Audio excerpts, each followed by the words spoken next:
मैं कहना टाबरो नमस्कार, कैसे हो सब के सब मेरे बागड़ बिलो। उम्मीद करता हूँ वो लैब असिस्टेंट की तैयारी ज़ोरों शोरों पे चल रही होगी एकदम। इस गर्मी में एकदम खून पसीना कर रहे होगे, है ना। तो अपना चैप्टर चल रहा था एकदम रफ्तार से। कौन सा? Ionic equilibrium. सर काय का रफ्तार से? 5 क्लासेज हो चुकी है, अभी भी बाकी है। कोई बात नहीं, कर लेंगे कंप्लीट। निर्धारित समय पे पेपर होगा और निर्धारित समय पे आपका सिलेबस करवा दिया जाएगा। तो अपनी एमसीक्यूज़ की क्लास है ये, आयनिक इक्विलिब्रियम से संबंधित, और ये तीसरी क्लास है अपनी, है ना। तो शुरू करते हैं। बिल्कुल आसान सा चैप्टर है, आसान सा चैप्टर, तो आसान से सवाल पूछे जाएंगे। और आसान से सवालों में सबसे पहला सवाल, आयनन की मात्रा को प्रभावित करने वाले कारक कौन कौन से होते हैं मेरे बच्चों? बताओ जरा। आपके सामने कुछ ऑप्शंस हैं। पहला ऑप्शन क्या कहता है? पहला ऑप्शन कहता है विद्युत अपघट्य की प्रकृति। क्या विद्युत अपघट्य की प्रकृति आयनन की मात्रा को प्रभावित करती है? नेक्स्ट है विलायक की प्रकृति, तनुता या उपरोक्त सिद्धि। जिन बच्चों को इस सवाल का आंसर पता है वो जल्दी से कमेंट करें, ए बी सी या डी, जल्दी। तो बच्चों मैंने आपको करवा रखा है क्लास के अंदर कि जो आयनन की मात्रा होती है ना, उसे विद्युत अपघट्य की प्रकृति प्रभावित करती है। हो सकता है कोई ऐसा इलेक्ट्रोलाइट हो, कोई ऐसा विद्युत अपघट्य हो जो 100% वियोजित हो रहा हो, कोई ऐसा भी हो सकता है जो कम वियोजित हो रहा हो, यानी कि 5%, यानी कि दुर्बल और प्रबल विद्युत अपघट्य। तो आयनन की मात्रा प्रभावित होगी प्रबलता और दुर्बलता के आधार पर। ठीक इसी प्रकार विलायक की प्रकृति पर भी निर्भर करता है, क्योंकि अलग अलग विलायकों में घुलनशीलता अलग अलग इलेक्ट्रोलाइट की अलग अलग होती है ना। नेक्स्ट है तनुता। तनुता के लिए अपन ने पढ़ा था यार ओस्टवाल्ड का तनुता नियम, और क्या था? अल्फा समानुपाती होता है इसमें किसके? √ तनुता के। तो तनुता बढ़ाने पे क्या होता है? आयनन बढ़ता है, यानी कि तनुता भी प्रभावित करती है आयनन की मात्रा। तो इसका उत्तर आ जाएगा बिल्कुल सिंपल शब्दों में, उपरोक्त सभी। अब देखो कितना आसान सवाल है, और ये 4 बड़े एग्जाम्स के अंदर पूछा गया है। AIPMT ट्रिपली, और एक बार जनरल साइंस के अंदर, और एक बार 2016 वाले लैब असिस्टेंट के अंदर। देखो कितना आसान सवाल है। नेक्स्ट सवाल नंबर 2, निम्न में से सत्य कथन है। अल्फा आयनन की मात्रा और सांद्रता, इन तीनों के बीच संबंध दिया गया है। 4 अलग अलग संबंध आपके सामने, संबंध ए, संबंध बी, सी और डी। बताओ जरा कौन सा सही होगा इसमें से। जो बच्चा इस सवाल का सही आंसर दे सकता है, इसका मतलब है उसकी तैयारी बेहतरीन चल रही है। तो बताओ जरा, एक शब्द में मैं अगर इसका उत्तर कहूं तो इसका उत्तर आएगा अल्फा = होता है √KA/C। तो यहाँ कौन सा मैच हो रहा है? पहला। तो इसका सही उत्तर आ जाएगा ये वाला। अब जो बच्चे ये करना जानते हैं वो तो बहुत अच्छी बात है, जो बच्चे नहीं करना जानते उनको मैं करवा देता हूँ। जैसे कि मान लो बच्चों कोई अभिक्रिया है, कोई एसिड है, वो टूट के क्या बना रहा है? H++ A-। T = 0 पे हमें पता है अभिकारकों की सांद्रता मैक्सिमम होती है, या मान लो इसकी सांद्रता शुरुआत में कितनी थी? अधिकतम, जिसको मान लो C थी। क्या? C। इनके 0 कुछ समय बाद T इक्विलिब्रियम पे क्या हो गया? ये टूट गया। कितना? C में से C अल्फा टूट गया, तो इतना बच गया, ये इसका C अल्फा बन गया, इसका C अल्फा बन गया। अब यहाँ से आयनन स्थिरांक यदि लिखें कि A एसिड के लिए, तो क्या लिखेंगे? उत्पादों की सांद्रता अपॉन अभिकारकों की सांद्रता, ऐसे ही लिखेंगे। यहाँ से देखो क्या लिख सकता हूँ मैं? C alpha upon C1 - alpha. C को कॉमन ले लिया, एक C से एक C कट गया, ऊपर क्या बचा? K = α²C, और नीचे क्या बचा? 1 - अल्फा। देखो अल्फा का मान जो होता है वो कितना होता है? बहुत ही कम, 0.05 के करीब करीब। जो दुर्बल विद्युत अपघट्य होते हैं उनके लिए अल्फा का मान बहुत ही कम होता है। तो एक में से 0.05 को घटाओगे तो कितना बचेगा? करीब करीब एक ही बचेगा यार, कोई फर्क नहीं पड़ेगा एक में से घटाने पे, इसको नगण्य है एक की तुलना में। तो 1 - अल्फा को अपन क्या मानते हैं? नगण्य, या एक के बराबर। तो क्या बच गया अपने पास? Ka = α²C, और यहाँ से अल्फा आ गया अपने पास क्या? √KA/C। तो समझते हो बात को? इस आधार पे कई सवाल किए जा सकते हैं। बड़ा ही अच्छा सवाल है, बेहतरीन सवाल है, काफ़ी बार पूछा गया सवाल है। नेक्स्ट करते हैं सवाल नंबर 3। आपको 2 अलग अलग एसिड्स दे रखे हैं, एक तो HCl हाइड्रोक्लोरिक एसिड, एक नाइट्रिक एसिड, इनकी मात्राएं दे रखी है और आपको पीएच बतानी है, इनकी पीएच क्या होगी। तो हमें पता है दोनों के दोनों स्ट्रॉन्ग एसिड है। ऑप्शंस आपके पास A B C D। Video को पॉज करके आप जल्दी से इसका आंसर निकालने का प्रयास करें, तब तक मैं आपको करवा देता हूँ। चलो जी, आपके पास एक एसिड है HCl, ये टूटेगा तो क्या बनाएगा H plus plus Cl minus, यही बनाएगा। दूसरा है आपके पास HNO3, ये जब टूटेगा तो क्या बनाएगा H plus plus NO3 minus, ये बनाएगा। अरे ऐसे ही तो होगा ना, बोलो ज़रा। चलो जी, हमें पता है यहाँ पे HCl की मात्रा कितनी दे रखी है अपने को, 10⁻⁻2 सांद्रता दे रखी है, और यहाँ से हमें सांद्रता कितनी मिल जाएगी H प्लस की 10⁻²। ठीक है। पीएच कैसे ज्ञात करती है बच्चों, पीएच ज्ञात करती है, पीएच इज इक्वल टू होता है minus log of H plus. अब यहाँ पे H प्लस की कंसंट्रेशन अपने को HCl से भी मिलेगी और HNO3 से मिलेगी, समझते हो बात को। तो निकाल लो, यहाँ से H प्लस के मोल निकाल लो, यहाँ से कितने आएंगे, मोल इज इक्वल टू होता है क्या, मोल इज इक्वल टू होता है सांद्रता इंटू आयतन। सांद्रता कितनी है 10⁻⁻2 और आयतन कितना है ×1, तो ये इसके यहाँ से मोल आ गए। यहाँ से भी मोल निकालो, इसकी सांद्रता कितनी दे रखी है 10⁻⁻2, तो यहाँ से 10⁻⁻2 H प्लस की सांद्रता, क्योंकि एक HNO3 से एक H प्लस मिल रहा है अपने को, ये मैं आपको करवा चुका हूँ सारी बातें। ठीक है, तो यहाँ से इसके मोल कितने आ गए, N इज इक्वल टू, मोल आ गए अपने 10⁻⁻2 × 2, आयतन कितना है इसका 2, दोनों के मोल्स जोड़ दो आप, तो यहाँ से तो मिला अपने को 0.001, सॉरी यहाँ से कितना मिला अपने को, यहाँ से 0.01, और यहाँ से कितना मिला अपने को 0.02, दोनों को ऐड करो, कितना आ गया, दोनों के मोल्स ऐड कर लो H प्लस के, ये आ गए टोटल 0.03, तो ये आ गए मोल। अपने को चाहिए क्या H प्लस की सांद्रता, तो सांद्रता क्या होती है, मोल अपॉन आयतन। मोल हो गए 3, टोटल आयतन कितना हो गया 1 लीटर यहाँ से और 1 लीटर यहाँ से और 2 लीटर यहाँ से, टोटल आयतन कितना हो गया 3 लीटर, है ना। तो इसको क्या लिख सकते हो आप, बताओ जरा क्या लिख सकते हो, अपॉन 3 लीटर, और 3.03 × 10 इसको क्या लिखते हैं -2, तो 3 से 3 कट गया, यानी कि H प्लस की सांद्रता कितनी आ गई 10⁻⁻2। इसका यूज कर लो आप, pH is equal to minus log of H plus, यहाँ पे पुट करोगे तो H प्लस की सांद्रता कितनी है 10⁻⁻2, और यहाँ से अगर आप pH निकाल के देखोगे तो आपको pH आएगी 2। ये pH आप क्लासेस के अंदर निकालना सीख चुके हो आसानी से। तो इसका उत्तर कितना आ जाएगा बच्चों, ऑप्शन ए इसका सही उत्तर होगा। ठीक है, किसी प्रकार की कोई समस्या, ये सवाल भी काफ़ी बार पूछा गया सवाल है। चलिए आगे नेक्स्ट सवाल नंबर 4, 10⁻⁻2 मोलर NaOH की पीएच कितनी होगी, 10, 11, 12 या 13। तो बताओ जरा, हमें पता है कि पीएच कैसे निकालते हैं, तो जो बच्चे कर सकते हैं वो जल्दी से इस सवाल का आंसर करें, बाकियों को मैं करवा देता हूँ। पीएच होती है बच्चों minus log of H plus. अब चूंकि यहाँ पे NaOH है, तो NaOH तो अपने को पता है कि H प्लस देगा ही नहीं, क्या देगा Na plus plus OH minus, यही देगा।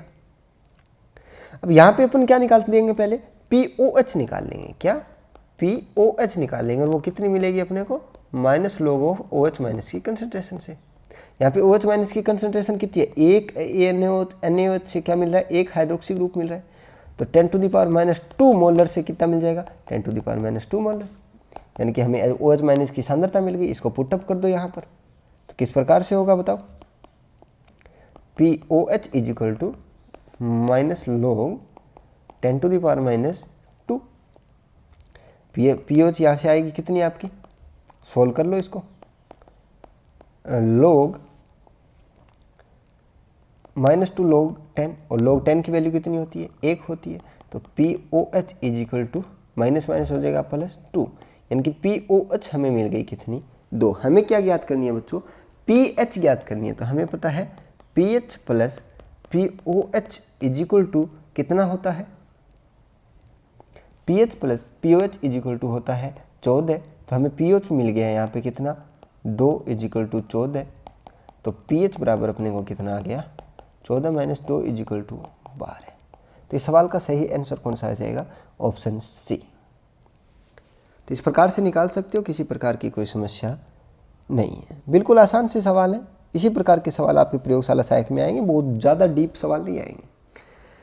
नेक्स्ट है, फिर से आपको पीएच निकालनी है, किसकी इस बार, कैल्शियम हाइड्रोक्साइड की। आपको सांद्रता दे रखी है 10 to the power -4 molar calcium hydroxide की, पीएच क्या होगी। आपके पास ऑप्शंस हैं 10, 10 से अधिक, 10 से कम या 7 से कम। देखो बिल्कुल बेस्ट सवाल है आपके लैब असिस्टेंट के लिए, तो जल्दी से बताओ कौन सा हो सकता है, ए बी सी डी, जल्दी से कमेंट करो। तो जो बच्चे कर सकते हैं बहुत अच्छी बात है, जो नहीं कर सकते मैं उनको करवा देता हूँ। तो अपने को पता है कि बेस है, ये क्षार है तो पीएच ज्ञात करेंगे, फिर उसके बाद अपन क्या ज्ञात करेंगे, पीएच ज्ञात करेंगे। तो देखो अभिक्रिया क्या होगी, CaOH की होल ट्वाइस, ये टूट के बनाएगा क्योंकि ये स्ट्रॉन्ग एसिड है। क्या ये क्या है, स्ट्रॉन्ग एसिड। कैसे पता चला कि सर जो फर्स्ट ए ग्रुप के हाइड्रोक्सी और ऑक्साइड ग्रुप होते हैं और जो सेकंड ए के हाइड्रोक्सी और ऑक्साइड ग्रुप होते हैं वो सारे क्या है, स्ट्रॉन्ग एसिड या बेस बनाते हैं। मैंने एसिड लिख दिया, सॉरी बच्चों, वो क्या होते हैं, सारे स्ट्रॉन्ग बेस होते हैं। ठीक है, तो ये टूट के क्या बनाएगा, कैल्शियम +2 प्लस OH माइनस, और कितने, एक अणु से कितने मिलेंगे अपने को, 2 OH माइनस मिलेंगे। तो यहाँ पे अपने को कैल्शियम हाइड्रोक्साइड की सांद्रता देखिए 10 टू द पावर -4 m, तो 1 से 2 मिल रहे हैं तो 10 टू द पावर -4 से कितने मिलेंगे, 2 × 10 टू द पावर -4, यानी कि हमें यहाँ से OH माइनस की क्या मिल गई बच्चों, सांद्रता मिल गई, है कि नहीं। अब OH माइनस की सांद्रता मिल गई तो अपन क्या ज्ञात कर सकते हैं, POH ज्ञात कर सकते हैं। कैसे, POH इज इक्वल टू होता है -log ऑफ OH आयन की कंसंट्रेशन। तो पुटअप कर दो मान, POH is equal to -log OH की कंसंट्रेशन कितनी है, 2 × 10 टू द पावर -4। यहाँ से सोल्व करो, POH is equal to -log 2, अब log A × B क्या होता है बच्चों, log A × B क्या होता है, इसको लिख सकते हैं log A plus log B। ठीक है, तो log 2 plus log 10 to the power -4, इस प्रकार से लिख सकते हैं। तो पीएच क्या आ जाएगा यहाँ से, -log 2 0.30 वैल्यू होती है, प्लस यहाँ से क्या आ जाएगा -4, अरे ऐसे ही आएगा। तो ये क्या बन गया, बार का निशान क्या, बाहर निशान माइनस का, तो ये माइनस का और ये प्लस का। ठीक है, तो पीएच यहाँ से आ जाएगा कितना, 4 - 0.30 इज इक्वल टू कितना आ गया, 3.70। अब ये हमें POH प्राप्त हुआ है, क्या प्राप्त हुआ है, POH। हमें पता है कि pH प्लस POH दोनों का योग कितना होता है, 14 होता है। हमें POH प्राप्त हो गया कितना, 3.70 is equal to 14 plus pH। तो pH यहाँ से कितना आ जाएगा बच्चों, pH इज इक्वल टू आ जाएगा 14 - 3.70, 14 - 3.70। तो कितना बच गया बच्चों, बताओ जरा, 10.30। ये क्या आया, 10.30। अभी क्या ये 10 है, नहीं है, 10 से अधिक है, बिल्कुल 10 से अधिक है। तो इस सवाल का सही आंसर कौन सा आ जाएगा, 10 से अधिक। कितना आसान, बेहतरीन, सिंपल सवाल है, तो कर सकते हो आसानी से।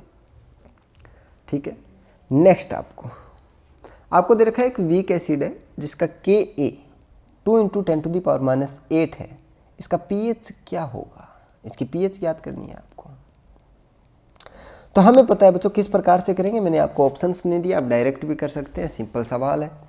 तो हमें पता है वीक एसिड है तो उत्क्रमणीय अभिक्रिया होगी, यानी कि वियोजन इसका क्या होगा, आधा अधूरा वियोजन होगा, करीब 5% वियोजन होगा, यानी कि पूरा टूटेगा नहीं, थोड़ा हिस्सा टूटेगा, है ना। H प्लस A माइनस, ठीक है। अभी अपने को दे रखा है Ka, आयनन स्थिरांक दे रखा है। तो अभी अभी हमने पिछले सवालों में किया अल्फा इज इक्वल टू वियोजन की मात्रा होती है √Ka/C, √Ka/C। तो यहाँ पे आपको अल्फा की मात्रा मिल जाएगी कितनी, √2 × 10⁻⁸ और C कितनी है इसकी सांद्रता, बताओ जरा कितनी है। दे ही नहीं रखी आपको, यानी कि सवाल ही अधूरा है। बताओ आपको कंसंट्रेशन अगर दे दी, मान लो कंसंट्रेशन कितनी है 10⁻⁴ मान लो, तो क्या हो जाएगा 10⁻⁴। यहाँ से क्या क्या बच जाएगा 10⁻⁴, 2 × 10⁻⁴ मान लो आप। तो अल्फा आ गया 10⁻²। अपने को पता है शुरुआत में इसकी सांद्रता C थी, इनकी 0 थी, फिर ये कुछ टूटा, इतना बचा C-C बच गया, ये C बना, ये भी C बना। H+ की कंसंट्रेशन C कितनी होगी, C की वैल्यू कितनी है 2 × 10⁻⁴, जो कि अपन ने बाद में डिसाइड किया था, और 10⁻²। तो कितना हो जाएगा 2 × 10⁻⁻6। अपने को H+ की कंसंट्रेशन मिल गई, इसको अपन pH निकाल सकते हैं। pH इज इक्वल टू होता है -log H+। तो यहाँ से ये कंसंट्रेशन आप निकाल सकते हो, किसी प्रकार की कोई समस्या नहीं है। बताओ बच्चों निकाल सकते हो या नहीं, आपको बस लोग का पता होना चाहिए, है ना। लोग किस प्रकार से निकालते हैं लोग, जैसे कि log A प्लस जो log B है, log A plus log B, इसको क्या लिख सकते हैं अपन log A into log B लिख सकते हैं। जैसे कि है अपने पास क्या log A/B है, इसको क्या लिख सकते हैं log A minus log B। तो इस प्रकार से इंटरचेंजिंग है, ये आपको log वाली जो लोगरिदम होता है, ये आपको शायद उसके अंदर फिजिक्स के अंदर आपको करवा रखा है। तो इस प्रकार से आपको एसिड बेस की पीएच निकालना आना चाहिए। बेसिकली यहाँ इंपॉर्टेंट क्या है, पीएच निकालना, उसके बाद बफर विलियंस की पीएच निकालना, और केएसपी यानी कि विलेयता। ये 3 ही कॉन्सेप्ट है, इनके बाहर एक भी सवाल आपसे नहीं पूछा जाएगा। अगला सवाल है इलेक्ट्रोलाइट क्या होती है बच्चों, क्या होते हैं इलेक्ट्रोलाइट। तो ये आपका होमवर्क है, आपको एक रफ कॉपी लेनी है और बैठ के इत्मीनान से लिखना है कि इलेक्ट्रोलाइट होते क्या हैं, क्या है इलेक्ट्रोलाइट। अगर इस सवाल का जवाब आप आसानी से लिख सकते हो तो इस पूरे चैप्टर में आयनिक इक्विलिब्रियम जो फिजिकल केमिस्ट्री का बहुत ही टफ चैप्टर माना जाता है, ये बिल्कुल आसानी से आप समझ जाओगे। तो आपको करना क्या है बच्चों, आपको करना है इलेक्ट्रोलाइट क्या होते हैं, इसका जवाब आपको ढूंढ के लिखना है, ठीक है। नेक्स्ट सवाल नंबर 8, बफर विलियन कैसे बनते हैं बच्चों, बताओ जरा। तो हम पढ़ते हैं कि बफर विलियन, ऑप्शंस दे रखे हैं आपको, strong acid plus salt, strong base plus salt, weak acid plus week salt, weak base plus strong salt. कैसे बनते हैं बफर विलियन, बताइए जरा। अब बफर से ये इतना बेसिक सवाल बनेगा, आपको बफर विलियन की पीएच कोई नहीं पूछेगा लैब असिस्टेंट में, क्योंकि बफर विलियन की पीएच निकालना काफ़ी पेचीदा काम हो जाता है, थोड़ा सा ट्यूशन लेवल का बन जाता है तब, है ना। और लैब असिस्टेंट का इतना अधिक लेवल नहीं है कि आपको बफर विलियन की पीएच पूछे, ठीक है। तो देखिए आप, हमने पढ़ा था क्लास के अंदर, 2 बच्चे इसका सवाल का आंसर दे सकते हैं, वो जल्दी से कॉमेंट करें। हमने पढ़ा था कि बफर विलियन 2 प्रकार के होते हैं, कौन से, एक तो अम्लीय और एक क्षारीय, एक तो अम्लीय और एक क्षारीय। जो अम्लीय बफर विलियन होते हैं बच्चों, वो किससे बनते हैं, वीक एसिड प्लस साल्ट से। और ये साल्ट किन किन चीजों से मिलकर बना होना चाहिए, weak acid plus strong base से, स्ट्रॉन्ग बेस से ये मिलकर बना होना चाहिए। ठीक इसी प्रकार क्षारीय जो बफर होता है वो किस प्रकार से बनता है, वीक बेस प्लस साल्ट से। और ये साल्ट कौन सा होना चाहिए, ये बना होना चाहिए weak base plus strong acid से मिलकर, स्ट्रॉन्ग एसिड से मिलकर ये साल्ट बना होना चाहिए। तो बेसिकली मैं कह सकता हूँ साल्ट में एक कंपोनेंट स्ट्रॉन्ग है तो ये स्ट्रॉन्ग साल्ट कह सकते हैं। स्ट्रॉन्ग साल्ट होना चाहिए और इसके साथ वीक एसिड या वीक बेस होना चाहिए, तभी बफर बनेगा। तो देखो यहाँ पे वीक एसिड है लेकिन वीक ही साल्ट दे रखा है, यहाँ पे वीक बेस है लेकिन स्ट्रॉन्ग साल्ट दे रखा है। तो अपना सही कॉम्बिनेशन कौन सा हो गया? ऑप्शन डी, ये हो गया आपका सही कॉम्बिनेशन। ठीक है, बेसिकली बच्चों बफर विलियंस क्या होते हैं? बफर विलियन वे विलियन होते हैं जिसके अंदर थोड़ी बहुत यदि एसिड या बेस की मात्रा अगर ऐड करी जाए तो ये विलियन अपने पीएच को चेंज नहीं होने देते हैं। क्या? पीएच को चेंज नहीं होने देते। तो इसका उपयोग कहाँ है सर? कहाँ उपयोग? आप सोच सकते हो बफर क्या ऐसा क्या माल मसाला है उसके अंदर थोड़ा सा ऐड करें तो उसकी पीएच चेंज, इसका क्या उपयोग क्या होगा? तो सर अपना जो ब्लड होता है ना, ब्लड, उसके अंदर बफर का बड़ा शानदार महत्व है, बफर विलियन, क्योंकि ब्लड की पीएच है ना फिक्स होती है। आप आंसर में कमेंट करो कितनी पीएच होती है ब्लड की। अब ये पीएच है ना, आप दारू वगैरह पीते हो या कुछ भी अल्ट्रम सल्ट्रम खाते हो तो उसकी पीएच ऊपर नीचे हो सकती है। और यदि ब्लड की पीएच ऊपर नीचे हुई तो क्या हुई? आपकी ऑक्सीजन यानी कि श्वसन की क्रिया विधाएं, पाचन क्रिया विधि सारी चेंज हो जाएंगी। यानी कि अपने को ब्लड की पीएच है ना उसको संतुलित रखना है। तो कैसे रखेंगे? एक बफर विलियन, ब्लड अपने पीएच को मेंटेन करने के लिए बफर विलियन की भांति व्यवहार करता है ना? क्यों? क्योंकि यदि आप कुछ एक्स्ट्रा खाते पीते हो तो उसके कारण ब्लड की जो पीएच है वो चेंज हो सकती है। और यदि ब्लड की पीएच चेंज हुई तो एक बेसिक सा कार्य जो ब्लड का होता है आपका ऑक्सीजन ट्रांसपोर्ट का, आपकी नासिका मार्गों से उत्तकों तक, उत्तक की कोशिकाओं तक, तो वहाँ से जो ऑक्सीजन का प्रवाह होता है, आदान प्रदान होता है, वो डिस्टर्ब हो जाएगा। क्यों? पीएच चेंज हुई तो H+ आयन की कंसंट्रेशन चेंज होगी और H+ आयन की कंसंट्रेशन से O2 का संयोजन फेरस से बहुत अधिक प्रभावित होता है। तो ब्लड के अंदर बफर की बहुत अधिक महत्वपूर्ण है, बहुत अधिक भूमिका है। तो बफर विलियन महत्वपूर्ण है। बफर विलियन क्या होता है बच्चों? बेसिकली बफर विलियन ऐसा विलियन होता है जिसके अंदर थोड़ा बहुत यदि अपन एसिड या बेस यूज करें ना, ऐड कर दें, तो वो अपने पीएच को चेंज नहीं होने देता। ऐसा विलियन बफर विलियन कहलाता है। तो ध्यान में रखना इंपॉर्टेंट है। नेक्स्ट सवाल खत्म। Happy ending. क्या? Happy ending. तो ये चैप्टर अपना करीब करीब कंप्लीट होने का है बच्चों। तो मिलते हैं नेक्स्ट क्लास में, तब तक के लिए जय हिंद जय भारत। आप लगातार एमसीक्यूज करते रहें, चाहे आप स्टडी पिलर से करें, चाहे आप कहीं से भी करें, मैटर नहीं करता। आप बस अभ्यास करते रहें, क्योंकि जितना अधिक आप अभ्यास करोगे उतनी ही सिलेक्शन की प्रोबेबिलिटी आपकी बढ़ती जाएगी। और यकीन माने दोस्तों, अपनी की जो थ्योरी की क्लास है ना, उससे एक भी सवाल बाहर नहीं आएगा। निश्चित तौर पे आपको एक्स्ट्रा ही करवा रहा हूँ मैं, कम कुछ भी नहीं करा रहा। एकदम सिंपल भाषा के अंदर हर एक चीज़ समझाते हुए चल रहे हैं।